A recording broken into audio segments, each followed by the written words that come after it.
without further ado, we're going to thank you for coming back. We know it's been a really long day, but this guy's a real treat. And it took me a while to get him to come here, but we got him to do it. We actually went back and forth a lot. We actually had to corner him at South by Southwest and pummel him and everything else. But he's a really interesting entrepreneur, very much a visionary, many people think, in space and in cars and in all solar, all kinds of things. Elon Musk.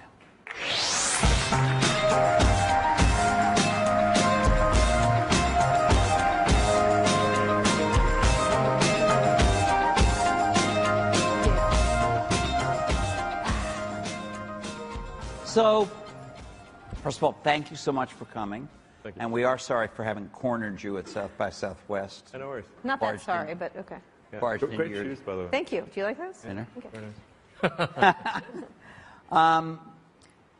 I'd like to start by, I mean, you're involved in several really cutting-edge kinds of things that are cool, but let's talk for a minute about this, the electric car, which is really an old concept in the car industry, right? It is, actually. Yeah.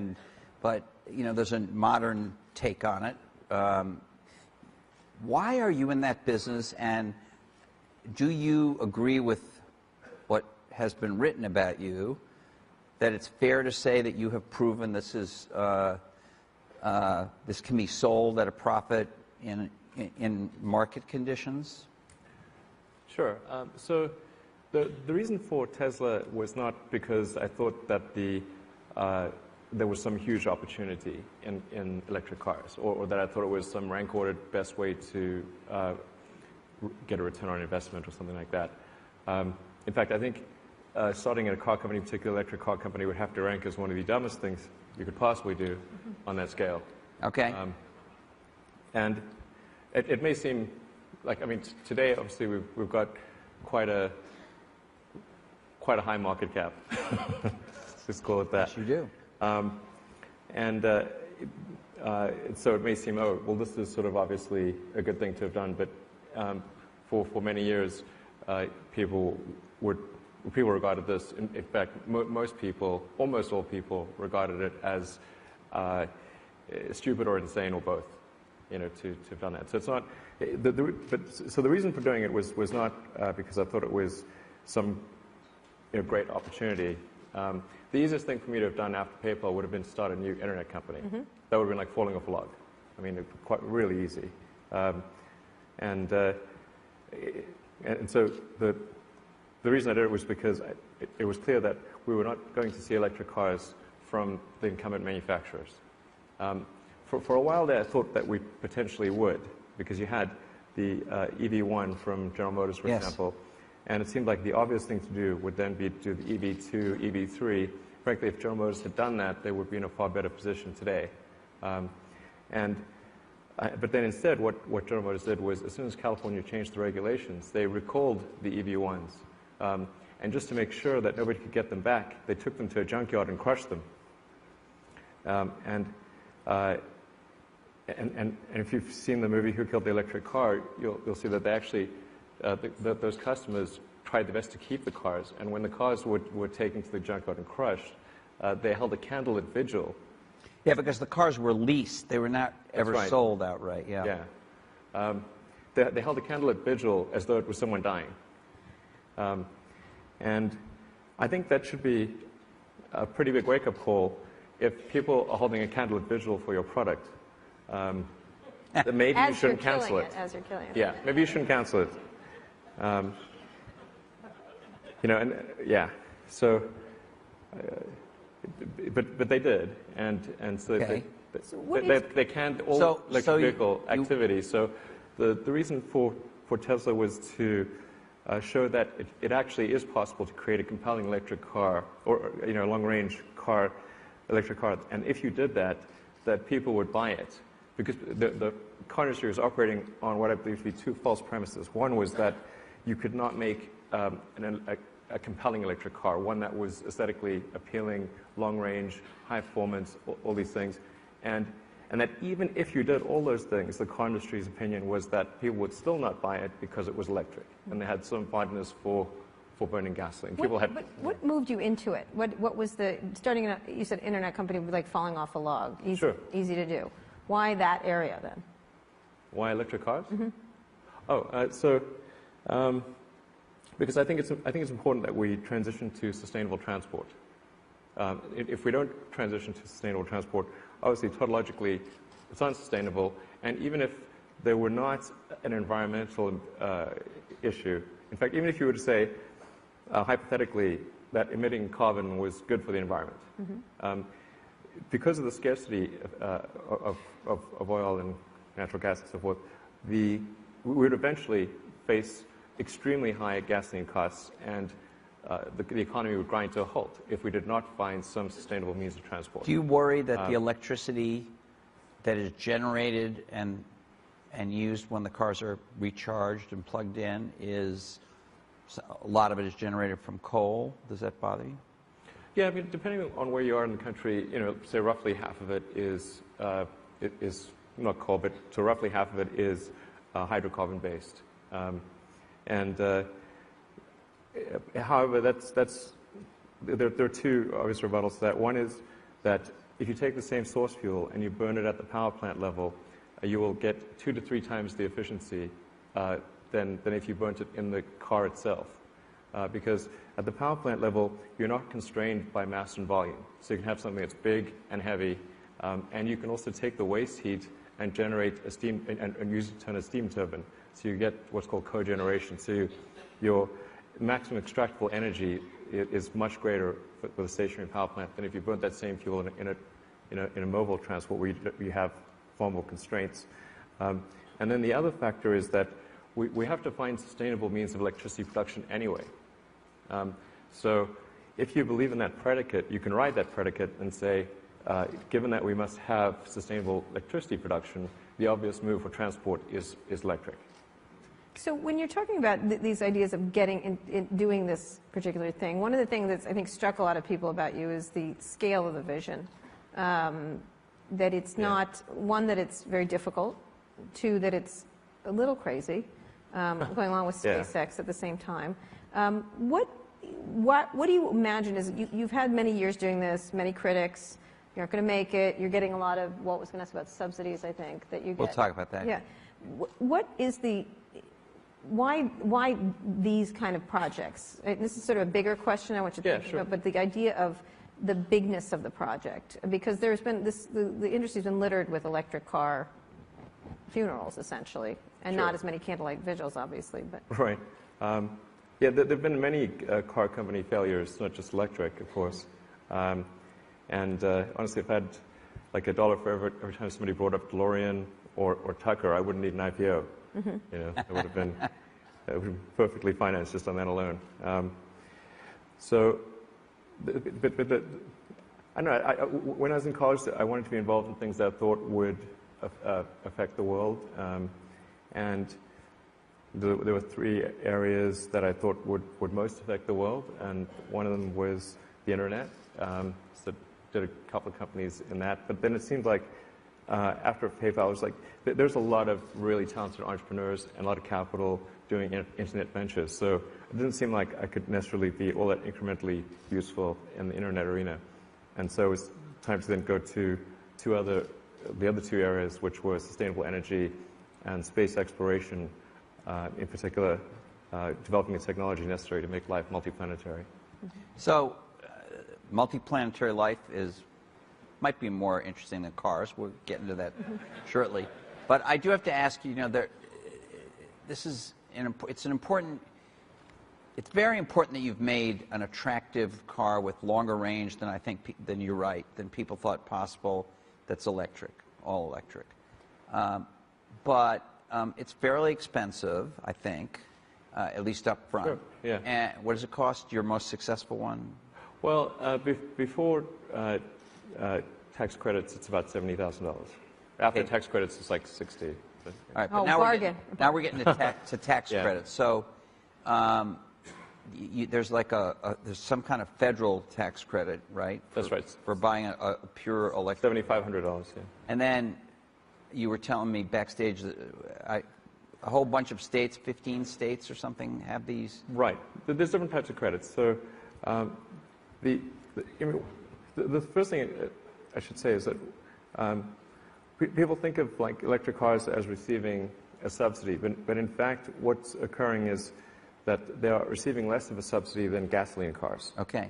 If you would actually look at the subsidy of gasoline cars, and particularly if you price in the economic or the environmental damages, what's really occurring is that every time you buy a gasoline car, there are huge subsidies occurring, and you can actually tell that these subsidies are higher than the subsidies for electric cars, because people are not buying electric cars, except ours, and not huge numbers. These are upstream subsidies to the oil companies and so forth for the gas. They're both direct. the whole tax. Yeah, there's some enormous number. It's like $500 billion in subsidies to. Okay, but you also get some federal and state subsidies, right? Yes. And then there's these credits that you are able to sell to the other car companies. Can you explain what that is? Sure. Although, just to emphasize again, it's pretty obvious that the credit, whatever subsidies are occurring for electric cars are less than for gasoline cars. Okay. Otherwise, things like the Chevy Volt or the Nissan Leaf would sell in large quantities, but they are not.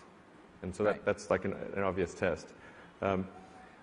Then, with respect to zero-emission vehicle credits or ZEV credits, these apply to about 40% of the U.S. population, and they were actually put in place quite a while ago to deal with air pollution in places like L.A. and the Bay Area, and New York, and so forth.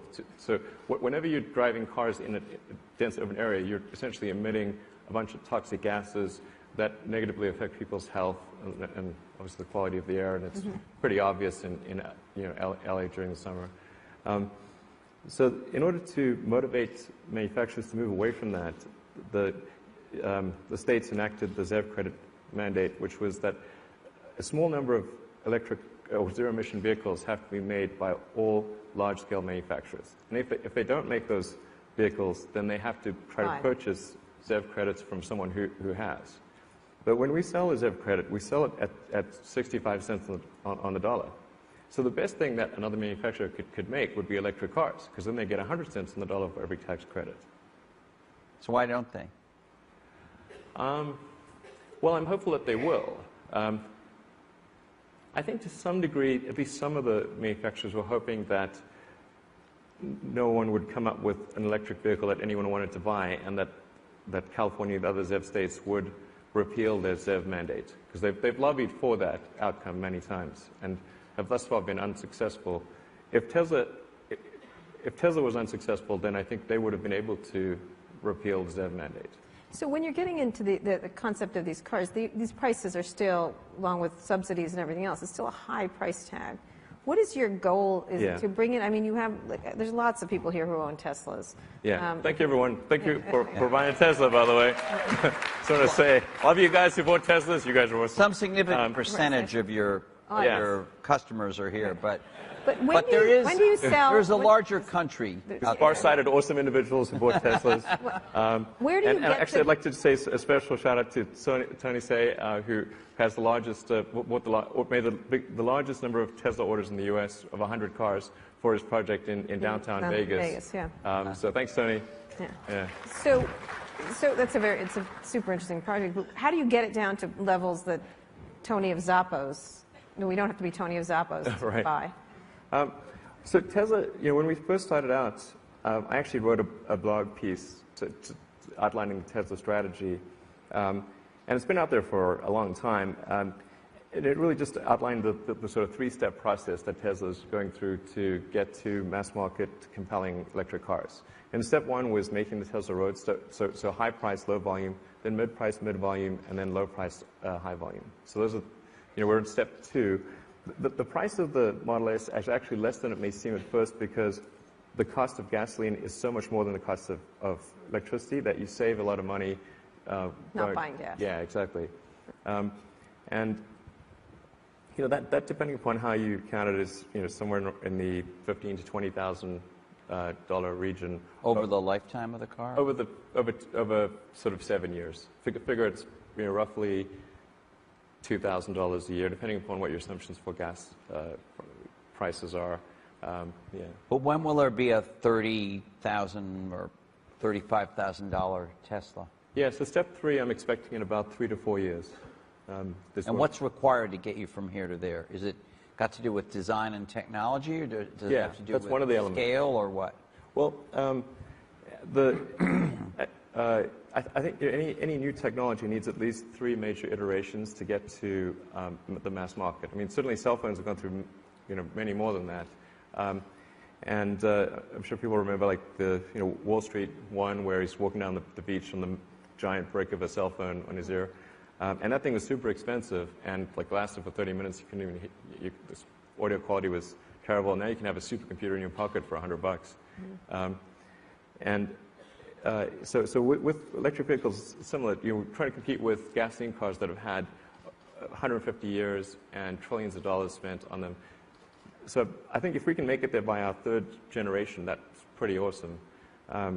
So I think there's certainly design optimization is one factor, and then the other is the car will be a little bit smaller, so maybe 20% smaller than the Model S, and we'll have an order of magnitude greater production. So we have the economies of scale to help us out. I think those 3 factors will take us to 50% reduction. And when will you be at a point where, even if you didn't have subsidies and credit sales, you would be profitable? Yeah, so I think we're anticipating being profitable, or I should say even better, better than slightly profitable in the 4th quarter of this year. We're projecting 25% gross margins absent ZEV credits. Absent ZEV? Absent ZEV credits. So not getting this extra subsidy, money that but not absent the tax subsidy. Right. Yeah, I mean, there's a consumer sort of tax credit, which is effectively something that improves the level of demand for the product, but doesn't directly affect our gross margins. So we don't get that. Tesla doesn't get the tax credit, the consumer does. Why haven't many car companies raced to you? I mean, you're showing that there are cars, there is an audience for this. Where are the rest of these companies now? Well, I'm hopeful that our results from the 1st quarter will cause the other car companies to enter the electric car arena in a significant way. But until now, they didn't really have a good basis for that, because they would look at, you say, well, what are the examples of successful electric cars? I mean, we did have our Tesla Roadster out there, but they wrote that off as being something that's really low volume, kind of a niche product for techno geeks type of thing, and so they wrote that off, right? Yeah, so it's actually funny because before we were able to get the Roadster out, then they'd say, well, you couldn't possibly make that car work.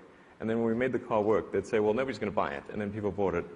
And then we announced the Model S, and so many people called bullshit on that. It was ridiculous. And yet, actually, we were able to bring it to market. And then when we brought it to market, they said, well, you're never going to be able to produce it at volume. And we did that. And then they said, you will never be able to make a profit. And then we did that in Q1. So I'm hopeful that people will observe that there's a trend here.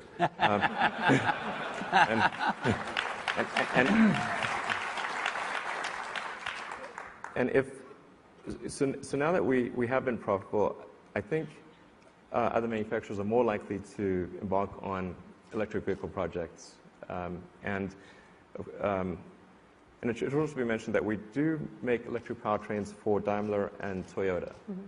So for the electric RAV4, we make the battery pack and powertrain. For the Mercedes B-Class that's coming out later this year, we'll be making that whole battery pack. Are they open to that? Do you feel as if they're open? I mean, a lot of the, you can paint the car companies any way you want, but do you feel as if they're open or thinking about that? Yeah, I think so. The challenge is to convince them that it should be more than just a little niche product. Or a hybrid or something like that. Yeah. Well, they may. I mean, Toyota obviously is quite big on hybrids, but to convince them that electric cars should be a mainstream item, there's still a bit of work to do on that front. And until they're a mainstream item, in terms of having enough of an infrastructure of charging, obviously you've done a lot to help that problem with range, but still people want to feel like they're not going to be stranded, that there are going to be charging stations. And I know... Yeah. We've got an announcement about that tomorrow, in fact. Oh, you do? Yeah. You want to announce it here, now? Well, no. You just sort of let the cat out of the bag. Might as well just... Well...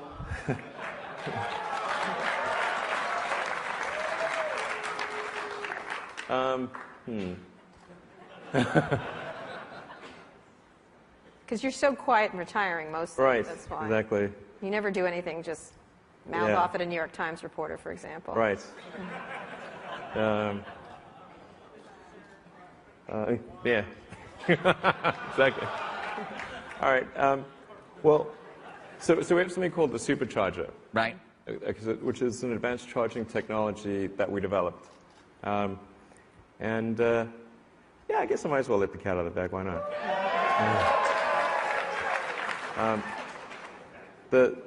So the supercharging technology is something we developed because obviously traditional charging has been way too slow, and it's not effective for long distance travel. So it is very important to address this issue of long distance travel because when people buy a car, they're also buying something which is a sense of freedom, an ability to go anywhere that they want and not feel fettered. So we had to make something that was really quick to charge. So that's what we developed. And there are actually a bunch of them out there now in California and on the East Coast, from allowing you to go from Boston to D.C. and travel throughout California and Nevada. And what we were going to announce tomorrow is that there's going to be a dramatic acceleration of the supercharging network. Mm-hmm. And by the end of next month, we will triple the supercharger coverage area. Wow. Where is it going? So it'll be. There's actually a map that will go live tomorrow, obviously. But people will be quite surprised to learn this. But at Tesla. We'll blame it on the CEO of SpaceX. Yeah, exactly. Or if you want, you could blame it on me. All right. Blame it on Walt's fault. Yeah. Because, you like tangling with reviewers, and I'm a reviewer. So yeah, but you do good reviews. I haven't reviewed your car. Well, I mean, I should say accurate reviews. Thank you. All you're welcome. So the supercharger network, by the end of this year, will have covered most of the major metro areas of the U.S. and southern Canada. Wow. And in fact, you'll be able to drive all the way from L.A. to New York just using the supercharger network. Wow. And does that include not only putting it in places where it doesn't exist today, but also increasing the density on the two coasts? Absolutely. Exactly. Good point. The density is not quite as good as it should be, so we're both improving the density of the supercharger stations along well-traveled routes, as well as increasing the geographic scope of the network. That's hugely important. It is, absolutely. Because even, tell me if you think I'm nuts, but I think that it's like, in the old days, people would go and buy a desktop tower computer, and they would not buy one unless it had 5 slots for cards in it. Right. But they would I was one of those people. never open the computer and put a card in it. Well, I do, yeah. You did, but I mean, a lot of people would be told by their techie friend, you have to have, 3 empty slots or 5 empty slots, but they never opened it and put the slots in. Yeah. Even if you only drive your car, commuting to work well within the range of the car and a few errands and stuff, you always want that sense of freedom. Absolutely. If I had to, I could get in this car and go from Boston to D.C. or something. Yep, that's right. I mean, psychologically, it's really very, very important to people. It's extremely important. So on Tesla, because all Teslas are wirelessly updated via the cell networks, we actually update the supercharger locations in the car. So on the Tesla map, if you just tap the little lightning button, it'll actually direct you to the nearest supercharger. So as you're driving, you can go wherever you want. And with the release later this year, you'll be able to navigate anywhere in the country, and the car will automatically route you to the superchargers along the way. Fantastic. So one question before that. Is that why you hit back so hard at the Times? I mean, we joke about it and stuff like that, but many people don't do that. What was the reasoning? I know you've said a lot about this, but... Our brother, yeah. What was your reasoning? Is like, you're not going to take this, or you... Yeah, well, I mean, I thought about it a fair bit before actually responding, so it wasn't sort of just a totally off-the-cuff thing. But when the article was published, we saw a significant decrease in sales, particularly in the New York Times sort of main readership area, sort of in the northeast, particularly in cold areas. And the article, it really sort of played to people's biggest fear about electric cars, that you'll run out, and that they don't work in the cold, which is actually completely false. They do work really well in the cold. In fact, our highest sales per capita are in Norway. And the single person who's bought the single largest number as an individual of Teslas literally lives above the Arctic Circle. Why? He's an ophthalmologist in Jens Krotholm is his name. He's a great guy. Wait, he's an ophthalmologist. He lives above the Arctic Circle, and he has a whole bunch of electric cars. Yeah. I just wanted to get... I mean, what are the odds? I just wanted to get the picture. It's an improbable scenario, but true. It's amazing. Yeah. And every day he takes an electronic pill also. Yeah, exactly. But he drove him through like the winter, which is permanent midnight, and so obviously they work pretty well. In fact, after that article, we had, since it was still sort of winter in Norway, we actually had someone do a Model S test drive from, I think, almost near the Arctic Circle to Oslo. Okay, but as I'm a reviewer, as we've already discussed, and some people in the room know, but so part of a review is factual. This is actually what... Only part of the review is that factual? No. Which, okay. No, let me explain. Part of a review is opinion in the end. Sure. So, but you have to state, if you're doing specs, if you're doing like, in my case, it's a battery test on something. I have to explain, this is how I did the battery test, this is what the result is. Right. I can then have an opinion. You might have a different opinion. You might say, well, even if I accept Mossberg's battery test, I don't agree with him that this is good enough battery life. I need better battery life, so I think he's too easy on this product. Or the other way around, whatever. So part of it is the facts, and part of it is what opinions you draw from that. Sure. The screen is this big, the camera has this, So those are facts. So was it the facts or the guy's opinion? No, it was a fact thing. In fact, so when we got the car back, we looked at the data logs as compared to the article that was written, and the article was factually incorrect, and in multiple places. In fact, and one could perhaps ascribe that to error on his part. But by the 10th mistake in a row that is interpreted in the wrong direction, that lacks credibility. And so, it's like if you did that battery test on something, and you said factual information that was untrue in a very important way. I mean, that's a big deal. And so if we didn't speak out against that article would live forever, and people would have this really wrong impression of the car. And they would think that what he said, if we did not oppose it, was true. But the Times didn't back down, did they? Actually, the public editor of the Times did an investigation and concluded that the article was wrong. We disagreed. I disagreed with the public editor over the motivation. In other words, the public editor said the article was wrong, but didn't agree that it was intentional. Whereas, in my opinion, it's difficult to interpret that as anything but intentional. And then just to close this off, wasn't there some controversy about the fact that you had put sensors on the car that aren't normally sold on the car? No, they're the same sensors. Okay, all right. So this is really important, but space, the final frontier. Sure. What is your ultimate plan or goal for SpaceX? What is it you want to do with it? Is it just to prove that a private company can deliver stuff to the space station, or what is it? Not at all. No, like I said, it's the goal with SpaceX is to improve rocket technology and spacecraft technology and keep improving it every year until ultimately we're able to send people to Mars and establish a self-sustaining base on Mars. Mars. Mars, yeah. Okay. To make life multiplanetary, as they're saying. It's not as though I expect that this will necessarily occur. I mean, I agree that this is an unlikely outcome, but if we do not keep improving space technology every year, then that will never happen. Didn't George W. Bush want to go to Mars? He did, actually. NASA Not many people know that. So that's kind of puts you and George W. Bush in the same category as people. George is his dad. H.W. One of them wanted a space program that would first. get us to Mars, right? Yeah, actually,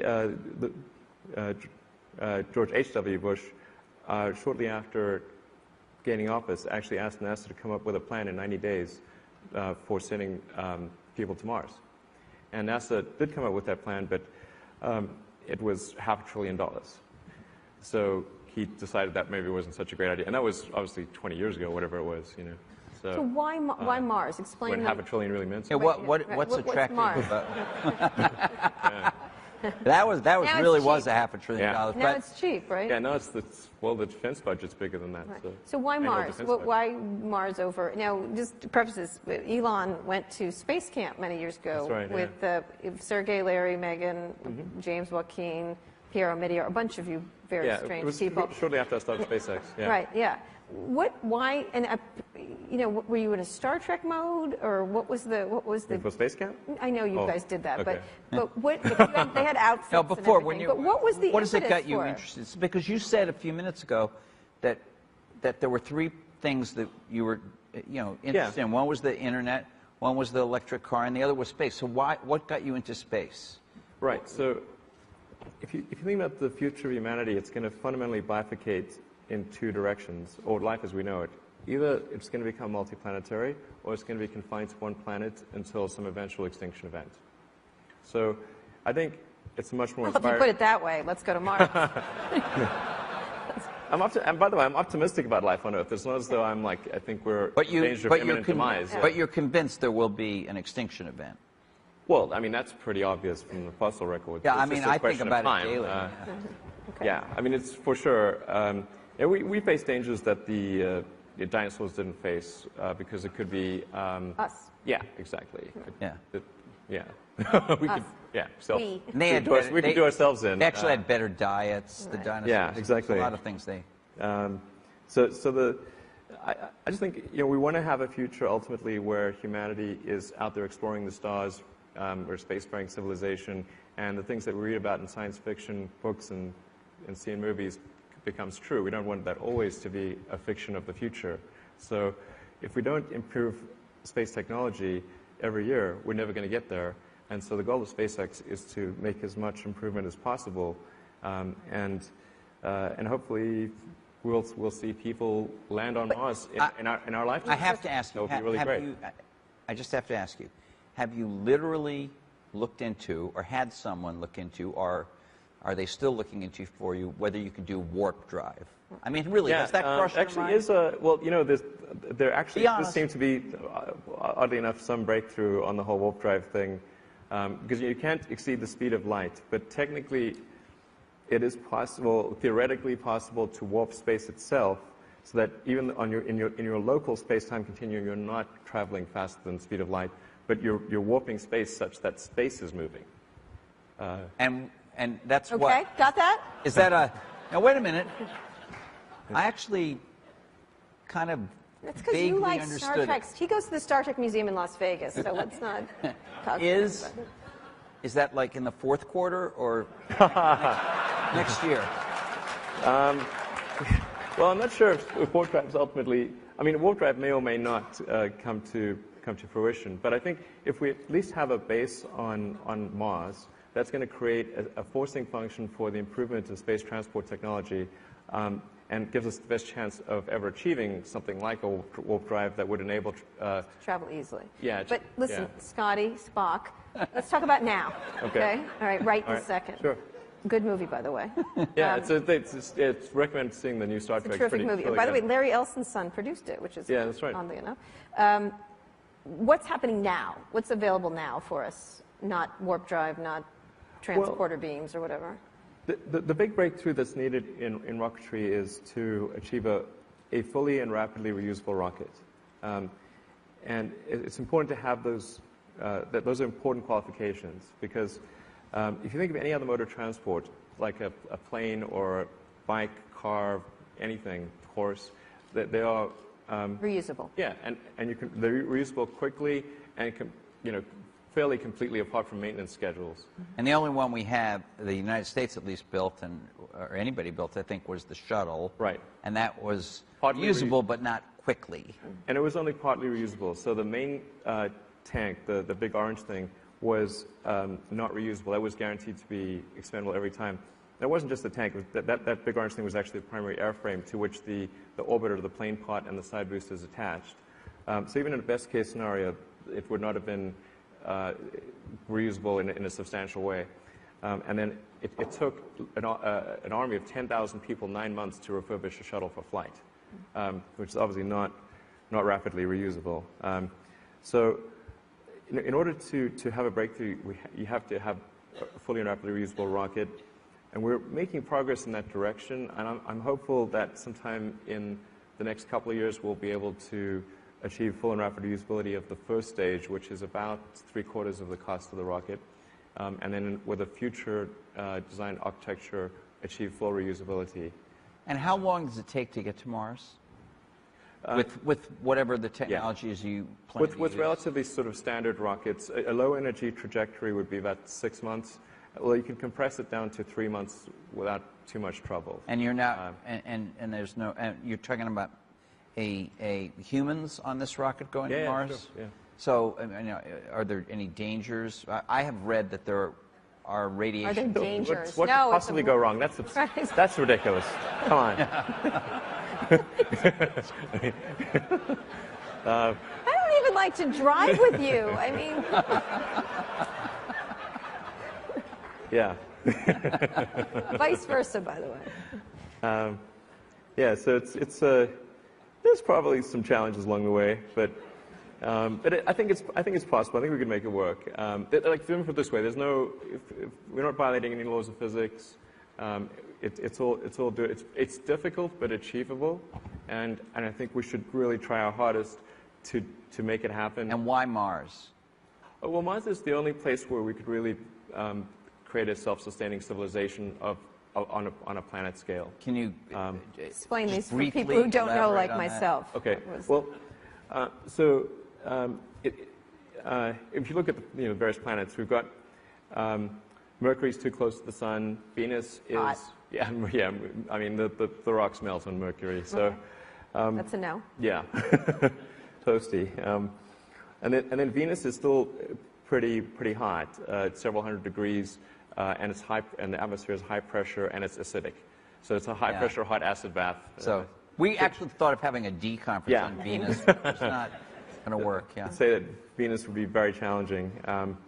And then Mars obviously is on the other side of Earth, and it's colder than Earth, but the temperature on Mars actually gets above room temperature on Earth on a hot day in the summer. And you could warm Mars up over time with greenhouse gases, and kind of the opposite of what we're doing on Earth. Yeah, this is great. We export our greenhouse gases. And we're good at that. You can bring all the gas cars. You can bring there. all the GM cars there. Yeah. I mean, Mars's atmosphere is primarily carbon dioxide, which shows you how long. I mean, it's been there for 4 billion years. Shows you how long carbon dioxide lasts. It hangs around for a while. Also, how slowly it warms up a planet. Yeah. Well, it's quite a thin carbon dioxide atmosphere. But if you would, but we could bulk it up. We could bulk it up. We know. Absolutely. We have practice. We know how to do that. Exactly. So, Mars is. Is a sort of it's a fixer-upper of a planet, but we could make it work. We could make it work. Now, do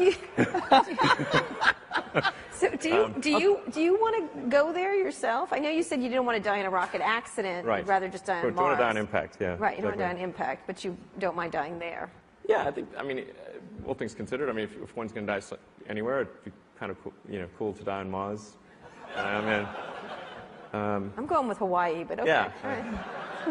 All right. So I think that that'd be neat. But I just think the things that kind of get me going are like, I think it's just really important to me and I think to probably a lot of people in this room, that if you look to the future, that it's an inspiring, exciting thing. The future is better than the present, or at least has a good chance of being better than the present. And I think that's the main driver for me. It's like, okay, will we be a spacefaring civilization, or will we be confined to Earth? I think it would be so much better if it was the former. Right now, your rockets, though, are for doing payloads, and it's you're trying to make a business out of it, too, correct? I mean, yeah, absolutely. So we've got to keep SpaceX, we've got to pay the bills. Right. And so what SpaceX does is launch satellites for commercial customers and do space station servicing for NASA. So we won the primary contract to do space station transport of cargo to and from the space station. In fact, we're the only craft capable of bringing significant cargo back from the space station. But it's not readily reusable yet. Correct. It's not. So your breakthrough, in a sense, has been to do what NASA and the Soviets used to do, or still do to some extent. The Soviets still do it, but to do it in via a private company. Yeah, I'd say our breakthroughs thus far on the SpaceX side are incremental in nature, not revolutionary, and the aspiration is to have a revolutionary breakthrough.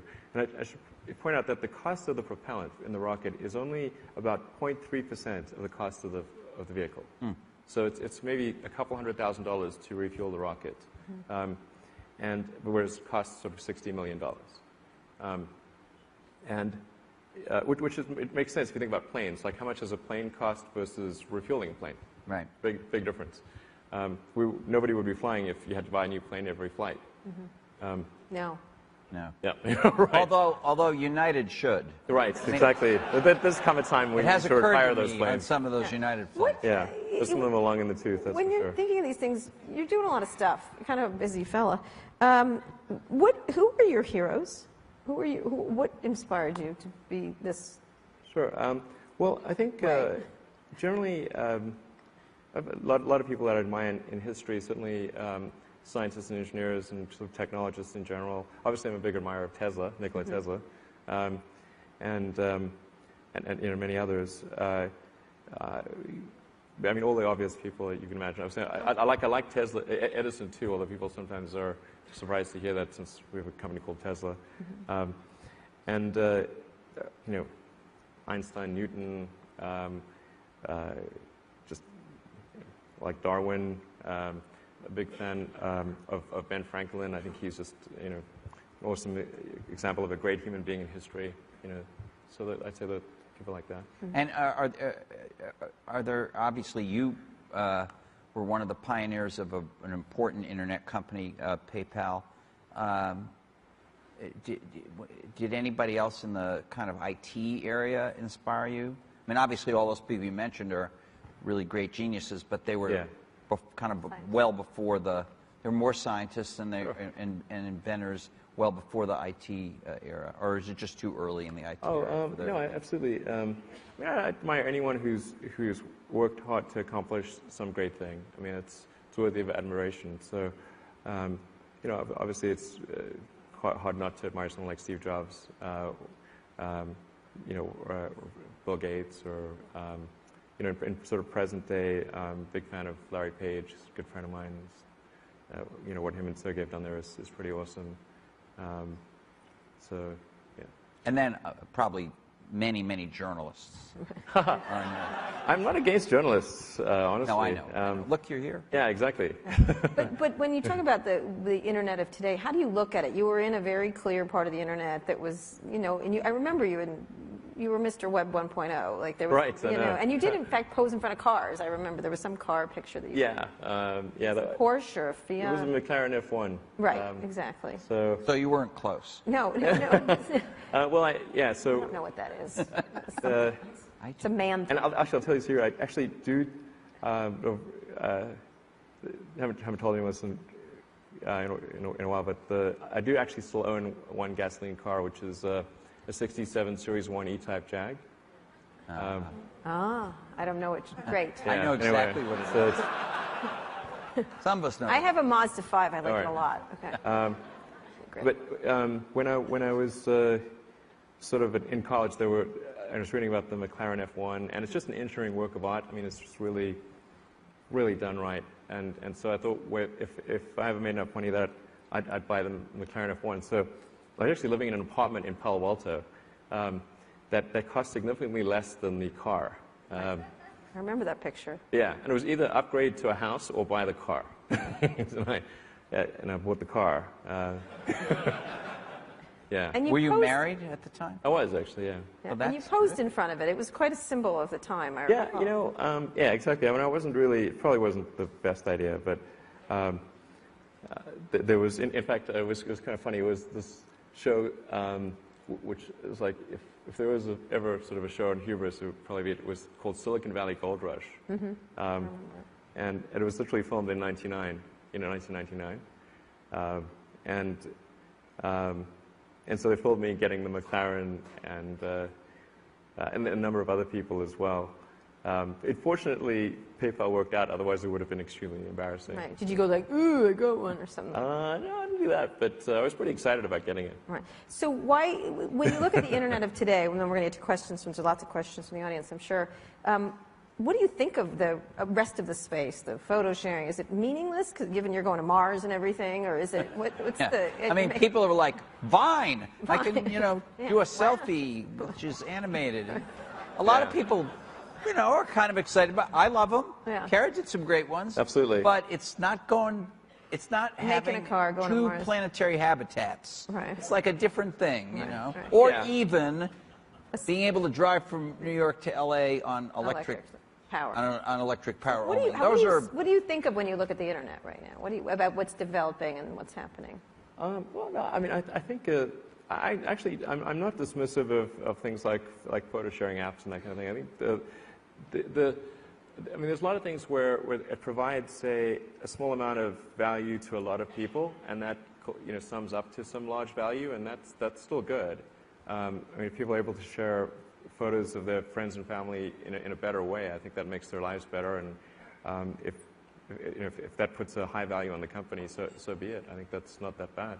I mean, I think we've got a lot of talented people, a lot of talented entrepreneurs, venture capitalists, and others in the internet arena. And I think it would be great if some of those people would actually go to other arenas that could use their talent. I mean, that's the only thing that I would say is... Well, there is this concept. Someone the other day when I was asking him what's going on in Silicon Valley, and he said, very smart guy, he said, there's a lot of big minds chasing small ideas.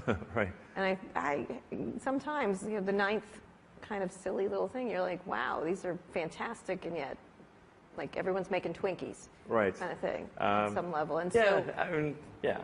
I think there's probably... I mean, I'd recommend that people consider arenas outside of the internet, because there's a lot of, like I said, there's a lot of industries that could use that entrepreneurial talent and the skills that people have learned in creating companies, and then there's actually a lot of opportunity in these industries, particularly ones where they've been kind of dominated by an oligopolistic set of companies for a long time. Oligopolies are not, or duopolies or monopolies are not great at innovation. Innovation comes from new entrants to an arena. And so when an industry has had the absence of new entrants, it tends to have very limited innovation, which also means that if you do get a break on through the other side, then there is a lot of opportunity for a company that's created there. So what are you doing next? Because we're kind of bored with these last two. Well, I think I'll be occupied with Tesla and SpaceX for a long time. But is there one other arena you'd love to? Don't you have a solar thing? Solar. Yeah. In fact, but I should clarify that a lot of times people ascribe the success of SolarCity to me, but it really should be ascribed to my cousins, the co-founders, Lyndon and Peter Rive. I mean, I provide some strategic advice. And I suggested that they do a company in the solar arena. but they deserve the vast majority of the credit for that outcome, and it certainly shouldn't be ascribed to me. Okay. All right. Well, we're going to take some Thank questions. you, by the way. And by the way, Elon said to me he wasn't, why would we want him here? He's not a technologist, just so you know. Well, no. And I just was like, I don't know what you're talking about. Well, I'm a technologist, but I'm not an internet, so I'm not like digital. That's the thing. It's like, I was like, okay, all things digital. Well, there's nothing digital. I'm not exactly digital. But there's nothing digital in the Tesla? There are digital things, but it's, yeah. It doesn't say all things digital and physical. That would be like more sense. All right. Let's get to the question, Shervin. It would just be called all things. All things. That's our new name. We may need one. Oh, you want to start over there? Okay. Hi, Shervin Pishavar from Sherpa. Hi, Elon. Hey, Shervin. I've been coming here for many years, and all of us who have been here for many years we're always inspired to see Steve Jobs here. And obviously, we all miss him deeply, but somehow your presence here and your inspiration really eases that pain. So thank you for coming. Oh, wow. What do you say?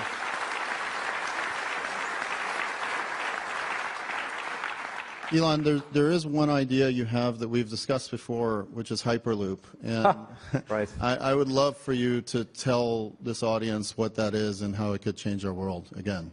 Thank you. Yeah. I would actually love to answer that question, but if I do, that will be the news tomorrow. Whereas I need to do the Tesla news. You did that. Yeah. So, yeah. I think probably I'll be able to talk about the Hyperloop idea in pretty soon. There's a Tesla announcement we've got next month, or so around June 20th or so, and I think I think at some point after that,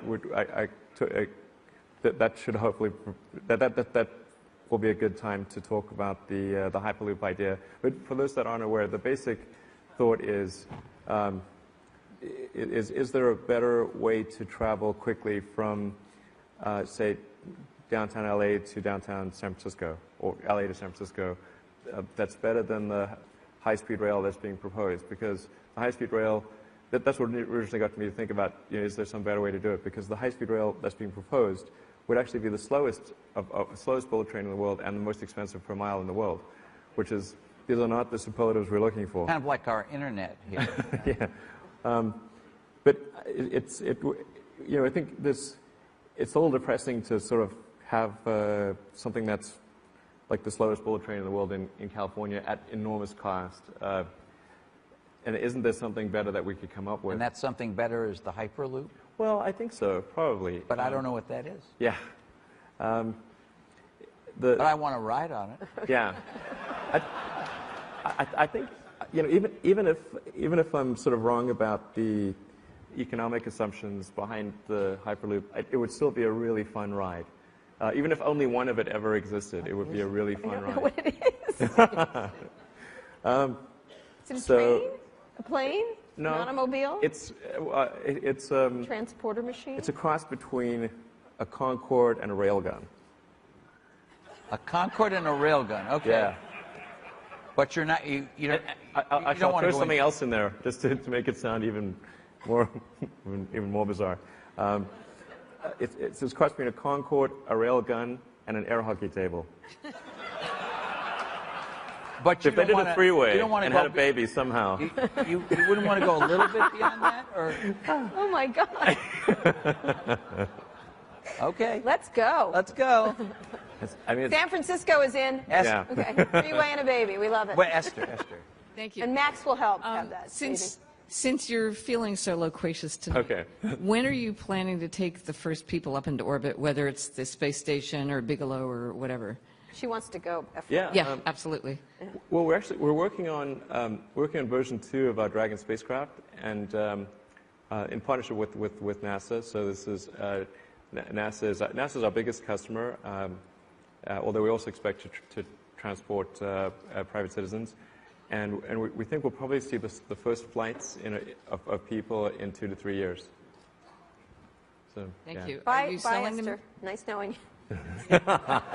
No, I'm retiring on Mars, but not yet. Okay. Yes, over here. Allison Sheridan from Raytheon, and I am behind the camera. Now I know why everybody's been saying that. I'm looking right through the camera. Okay. Thanks to your presence at All Things D a couple of years ago, I did get a chance to drive the Tesla Roadster.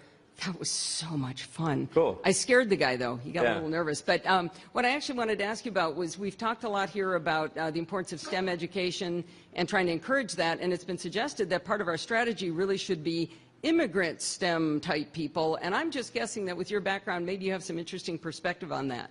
Oh, we forgot that question. Yeah. Oh, you're welcome. Great question. Well, I do think Zuckerberg. Yeah. I do think we should be, I mean, if there's some really talented grad students at American colleges, it's crazy to send them home or force them to go home in a lot of cases. So I think we should have some reform of immigration policy that actually has us, you know, arguably recruiting. I mean, we should think of like if this was a company, if the United States was a company, you'd be working hard to recruit top people, and you certainly wouldn't be expelling them. That would be crazy. So we should definitely have some reform on that front. And it does inure to the benefit of other countries, but we should try to have them stay here, I think. But with respect to STEM in general, I think to the degree that there are exciting technology projects that kids in school can read about and say, okay, I'd like to work on that or be part of that. That is what draws people into science and technology. And like the biggest thing I think in history that is on that front has been was the Apollo programs. I think there's probably not been any single thing that's been more powerful in drawing kids in, because they're like, wow, we sent something to the moon. I want to help make that happen, or you know, and go beyond that. So I think it's really important to have those projects that kids can read about and want to be part of in school, and that will really draw them. Since we just touched on immigration, can you explain what happened with the political lobbying effort started by Mark Zuckerberg that you were supporter of, but then you withdrew along with some others? What was that all about? Yeah. So initially, when I was, you know, I agreed to be part of Forward US because I do believe in immigration reform. I think we need to, you know, we've got some really antiquated laws, we need to change them, and there are some, you know, other things that also need to be on the agenda. So I thought, okay, I'll support that, and but I think that the methods that were employed, I mean, it was a little too much of the sort of Kissinger-esque realpolitik, you know, and that wasn't. I mean, I think we should try to make things happen for like the right reason, and we shouldn't give in to the cynicism of politics. I mean, we should fight the cynicism, and if we do anything to encourage that, then we'll get the political system that we deserve. Okay. I think maybe. Okay, great. Dan. Dan Simon with CNN. Elon, given the runaway success and reviews of the Model S, you have to believe that the other car makers are going to be gunning for you. So I'm wondering how the company is going to keep its competitive edge, because you know that success can be a fleeting moment. Also, when do you think that electric vehicles will overtake gasoline vehicles? And finally, wondering if you have a message for the nation's oil companies. Sure. Well, I really hope that the large car companies make a concerted effort to create electric vehicles.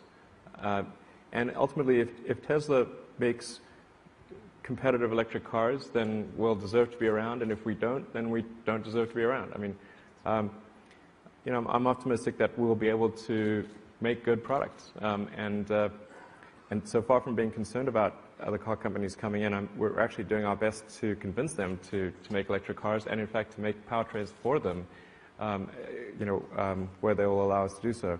So I hope they look at the success of the Model S, and that encourages them to make a big move into electric cars. And as for the oil companies, you know, the tricky thing is the way the system is set up, because we have an unpriced externality. We have this tragedy of the commons problem with the CO2 capacity of the oceans and atmosphere. The incentive structure is such that the oil companies have, it's hard to ask the CEO of an oil company to act against their best interests. That's the thing. In fact, if they do, they might get fired by their shareholders. So the right thing for us to do is to change the rules of the game so that it incents the right behavior. And that's why I'm a big believer of a carbon tax is the right way to go. And we don't even have to necessarily change the amount of money that we collect from the tax base, but I do think it's sensible to disproportionately tax things that at least have a likelihood of being bad. So just as we, on a personal level, will tax tobacco and alcohol, and tobacco particularly is bad, and that's a well-established fact, we should disproportionately tax CO2 emissions. And then I think the right behavior will occur. So, I have a hard time condemning the oil and gas companies because the current system incents them to do bad behavior. That tax gets passed along, though, to consumers and ultimately hurts the economy.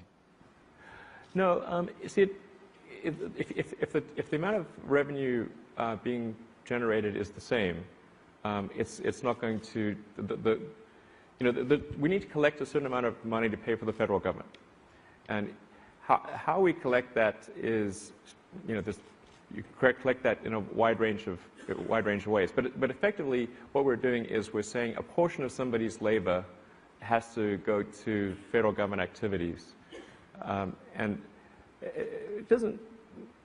It's not going to negatively affect the economy, really, how we collect that money. People may think it has a negative effect, but it really doesn't. It's the same. It's a certain amount of money collected to pay for the federal government. So like I said, we don't actually need to change the amount of money raised, but we need to weight it towards the things that are more likely to be bad than things that are more likely to be good. I guess, where I have an issue with the oil and gas guys is when they, sometimes engage in nefarious tactics, or things that are sort of somewhat insidious, like funding academic studies that people can then point to as though they have some credibility, and it's some prominent professor somewhere, but that person has been paid off by the oil industry to write that study. It's so that kind of thing obviously should be condemned in the strongest words, and I'd recommend people read a book called Merchants of Doubt that actually spells it out in detail how some of these things are going on, where oil and gas industry is all they need to do is to create doubt, and that's what they've done. In fact, they've actually employed a lot of individuals and firms that were employed by the tobacco industry, like literally the same people. You're surprised that some of these people are still around because they're they're quite old. But in some cases, literally the same people have been employed by the oil and gas industry. Okay. Get to this. Thanks. We only have a couple more questions. Hi, Jared from Scribd. Thank you so much for coming, Elon. My question is about SpaceX. So even without a fully and rapidly reusable rocket, you've still managed to reduce the cost to orbit by an order of magnitude or more, just with more incremental improvements. Yeah. And so, firstly, at what point did you realize that such an opportunity existed in the space field? And secondly, are there other parallel opportunities in other areas that you wish somebody else would chase, even if you don't personally have time to do them all? Sure. So when I started SpaceX, it was actually, I thought the most likely outcome was that we would fail. In fact, I thought that was really very likely that SpaceX would fail. So it wasn't really with the expectation of success that I started the company, obviously. but what gave me a clue that we could make a significant breakthrough was looking at the cost of a rocket, and instead of looking at it with reference to what other rockets had cost in the past, I said, okay, well, what is a rocket made of? What are the material constituents? What metals, carbon fiber, what are the various materials that constitute a rocket? And if you had a pile of those materials arrayed before you and you could wave a magic wand, what would that rocket cost to build? And that is a remarkably small number. It was maybe a few percent, or 1 or 2% of what rockets actually cost. So clearly, people were doing something silly in how they were putting those materials together. And so just by eliminating those sort of foolish things, we were able to make a rocket for much less. And then it wasn't obvious to me that one could achieve full and rapid reusability because Earth's gravity is right on the cusp of where that's possible or not possible. In order to achieve that, everything has got to be done super well, every aspect of the vehicle. So it was only maybe 2 or 3 years ago, or maybe 3 years ago, that I thought it was actually achievable. Now I'm fairly certain it's achievable, but there's still a long way to go between here and there. And as mentioned before, we've not yet recovered a single rocket stage, so we have a long way to go. Okay, I think this has to be the last question. Yeah, hi, Elon. Greg Tarr from Cross Pacific Capital up in Palo Alto. Question for you. I used to work for Toyota's U.S. headquarters, and when we, in 1990, scaled up the Lexus dealership network, it was pretty tough. And I wanted to get an understanding of what kind of innovation you're going to bring in terms of the service area. It generally takes 300 dealerships to support about 100,000 units, and you're doing a tremendous job, which I admire. And I want to understand what your plans are, because eventually the middle part of the country will begin to understand the revolution happening on the East and West Coasts. How will you make it happen in the dealership network and service? Yeah, well, service, in fact, for the last 3 or 4 months has been my main focus at Tesla. It was 3 or 4 months ago. Our service was okay, and in some cases quite bad. In particular, someone asked me about that, the weird service of Tesla. But go ahead. Yeah, I'd say we had some pretty nightmarish service situations, probably in the January, February timeframe. Things have gotten steadily better, but like for example, LA was a problem for a really long time because we were supposed to have 3 service centers open, and permits were delayed on 2 of them, so we were operating at 1/3 capacity. So as long as your Model S didn't break down, you had an awesome experience. If it broke down, it was brutal. So now we've got all 3 open. Things are a lot better. But it is going to take an enormous amount of work to scale service across the country and then internationally. We start delivering in Europe in July. So yeah, I don't know if we've got any brilliant insights that you probably know all the things that I would say, but you've got to have really good diagnostics tools, and we do have an advantage in that the car has so much intelligence in it. It can do a lot of self-diagnostics, and we can query, what parts need to be fixed on the car before it even comes in, so we can be more efficient in our service. And then something we announced recently was that we're building this fleet, or largely have built at this point, this fleet of service loaners, so that if your car breaks down, what we'll do is, and we also have valet service, so if your car breaks down or you need service, we will go to wherever your car is and replace it with one of our top-of-the-line cars. So our service loaners are not sort of the standard cars. They're actually the top-of-the-line cars. So we'll just valet a service loaner to wherever you are, pick your car up, take it, get serviced, and then we return your car when it's done. So the experience should be really seamless. You should really feel like you got actually an even better car than the one that you had serviced for some period of time, and it was no interruption to your life. I think that's the most important thing. Lexus did this to some degree. I'm not sure if Lexus does the full valet thing or not, but certainly did the service loaner program, which was done really well, actually. Elon, thank you so much. We really appreciate it. Thank you.